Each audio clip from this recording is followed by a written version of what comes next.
呢個星期啊真係黐咗線啊，好多新遊戲將會推出，幾個大嘅陣營啊都宣布咗啲新嘅遊戲。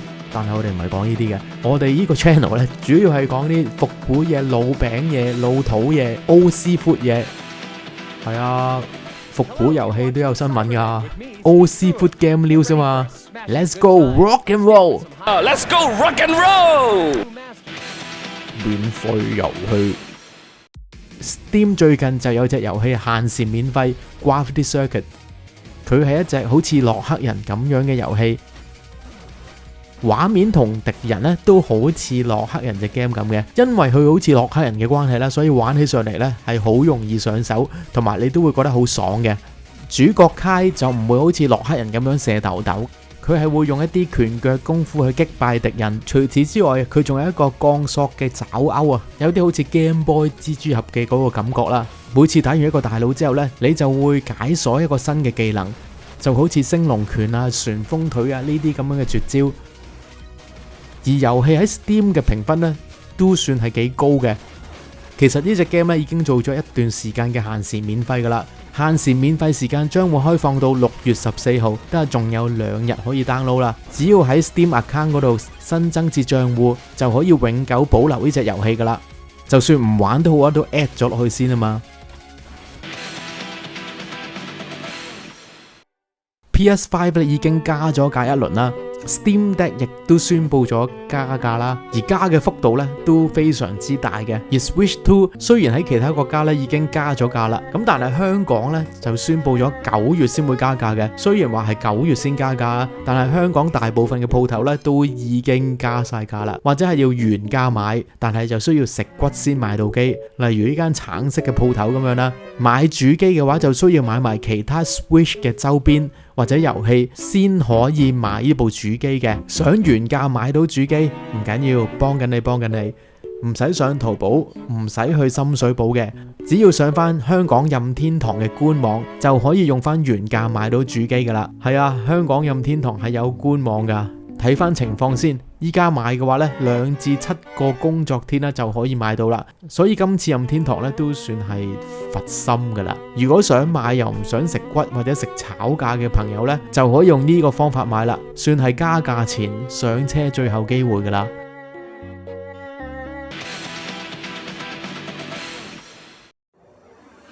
最近 PS5 又有一個新嘅破解啦，有人喺 GitHub 嗰度放出咗一個新嘅破解程式。呢個破解可以喺 PS5 嗰度安裝 Linux 系統，當一部電腦咁樣使用。咁裝得 Linux 啦，就當然可以執行一啲模擬器啦。咁用得模擬器呢，咁就有人就裝咗 Switch 嘅遊戲啦。有外國嘅玩家就喺呢部破解咗嘅 PS5 入邊安裝咗 Switch 嘅 Mario Odyssey， 遊戲係可以行到60 FPS 嘅。而 PlayStation 5嘅機能可以玩到 Switch 嘅遊戲咧，都唔係咁意外嘅啫。咁但係最意外嘅地方咧，就係 CPU 只係用咗9%，而 GPU 係接近完全冇用過嘅。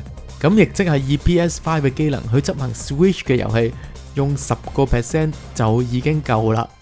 咁亦有外國玩家執行埋 PS3 嘅遊戲，都可以100% 冇問題咁樣執行嘅。咁大家唔好開心住。首先呢個破解你係需要有一部 PS5 嘅厚機，而且 firmware 要係一啲嘅特定嘅版本，同埋呢個唔係一個完整嘅破解嚟嘅，係一個軟破解，亦即係部機熄咗之後重新開機，佢就會變翻一個未破解嘅遊戲機。而重新開機之後呢，你係要再次破解先至可以用到破解嘅功能。但係呢個破解嘅過程呢係有啲複雜嘅，所以都係當係一個花生新聞咁樣，得個知字就算啦。但係就證明咗一樣嘢啦， PS5 係一部好犀利嘅電腦嚟嘅。近呢幾個星期就有單新聞，就係 Lenovo 竟然會推出一部開源機。要知道啦，開源機咧都係一個灰色嘅地帶咧，一向都係啲細廠會出嘅 product。原則上咧，硬件上係冇辦法嘅，就好似你以前賣緊一啲 MP3 機咁啦，賣 MP3 機係唔犯法噶嘛。但係如果你入一啲 MP3 嘅歌入去部 MP3 機嗰度賣俾人呢，你就會牽涉到一啲版權嘅問題啦。開源機呢樣嘢咧，其實只不過係一個帶有手掣嘅 Android 裝置啦，同埋 Android 嘅平板其實都係一模一樣。裏邊冇 game 或者冇 ROM 咁樣賣俾人呢，其實都唔犯法嘅。因為有外國嘅網友就上網買到一部裏邊入晒 ROM 嘅 Lenovo 開源機，到底今次 Lenovo 呢個產品會唔會引嚟最強法律部嘅訴訟呢？咁又要拭目以待啦。咁講翻部機先啦，部機嘅型號就叫做 Lenovo G02，而硬件方面就係 Rockchip RK3326，有1GB 嘅 RAM，運行緊 Linux 嘅系統，有3隻顏色可以選擇，黑色、白色同埋紅黑色嘅。Lenovo 都有一個正式嘅聲明啊，就話因為地域同埋版權嘅問題呢，所以呢個嘅產品就唔會喺全球發售，亦承認咗呢個係一個品牌授權嘅貼牌產品。呢個產品主要會喺中國內地發售，並唔係一個全球發售嘅產品嚟嘅。但我就八卦去咗圖仔嗰度揾啦，同埋拼多多我都有揾過，我就揾唔到呢個產品嘅。咁反而去翻咧 AliExpress 咧，一個全球嘅售賣網站咧，我就會見到呢個產品嘅存在，價錢咧大概係500蚊嘅港紙度，相當親民嘅。亦有一啲外國嘅 YouTuber 咧就買咗翻嚟做測試，玩到嘅遊戲其實都 OK 啦，大約係可以去到 PlayStation 1同埋 Dreamcast 嘅咁樣嘅遊戲，做工亦都係麻麻地嘅啫。包裝盒嗰度咧就會寫上 Lenovo 嘅 logo。有興趣嘅朋友可以買部嚟試下嘅。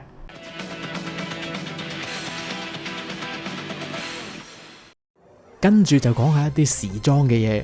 沙華最近就出咗一個 PSP 嘅袋，應該係話佢係一個好似有部 PSP 黐咗上去嘅一個袋，驟眼望上去咧就好似有部 PSP 喺個袋上面咁。而個袋嘅真身係點呢？我琴日咧就去咗沙田嘅沙華。點知咧佢哋裝修緊，所以咩都睇唔到。如果你行過沙華嘅話，不妨報告下個袋係點嘅。除此之外咧 ，PSP 仲會推出一個戰手嘅箍筍，平時坐喺梳化就可以用個戰手嘅箍筍愛嚟戰住打機啦，仲可以當係一個普通嘅箍筍愛嚟坐嘅時候用嘅。我覺得呢個設計咧同埋觀感就好似任天堂博物館可以買到嘅限定手製箍筍咁樣。